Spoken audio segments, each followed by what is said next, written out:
There's a Olympic math question from UNC to solve for x, given that 3 to the power x is equals to x to the power 9. We're going to use two different methods in solving this. Let's start by the easy method. Okay, if you put 3 here and 3 here, that is just logical. Let's try something easy. 3 to the power 1x times 3 is equals to 1x to the power 9 times 3.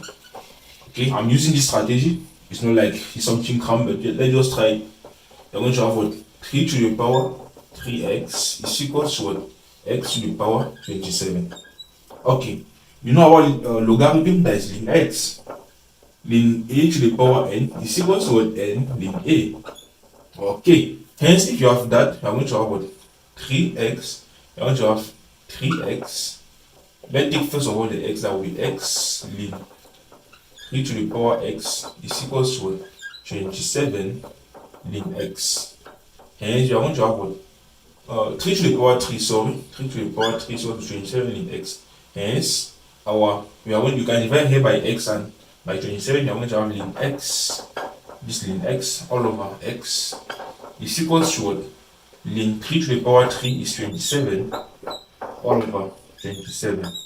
We find ourselves having our x is equals to what? 27. Okay. We're going to ask the question, why are we using this 3 at this point? I know there's a question you're asking yourself.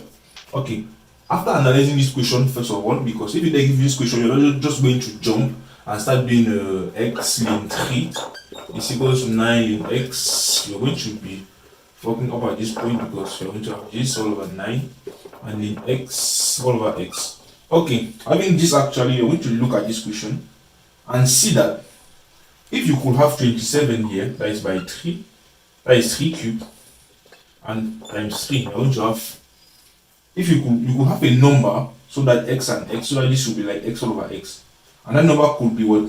27, as a brief example, because 3 to the power 3 is 27 and 9 times 3 is equals to 27. And directly coming to this question back, you take a look at this, you see that this order is a power, and here also is at this point, you see it. Then if you multiply this x by 3 and this one also by 3, you see, you're going to come out with what you saw here. Because when you're going to apply the ln function, you're not going to apply it directly on both of them. Okay, you're going to take only one part and keep the other one safe. You see, because you can have ln, you can have a to the nx. And you prefer to just have x ln a. That's the same as ln a to the power n. That's normal. It depends on you. You can first of all expand this before doing the order simplification. Is that by using this method is quite easy, because if you bring down this 3, you are going to come back to something like this. That is why we keep this 3 here and use only the x, bring the x down, so they should look similar to this. Hope you understanding exactly what we do. Okay, let's try the second method. That is a longer method, a bit more complicated.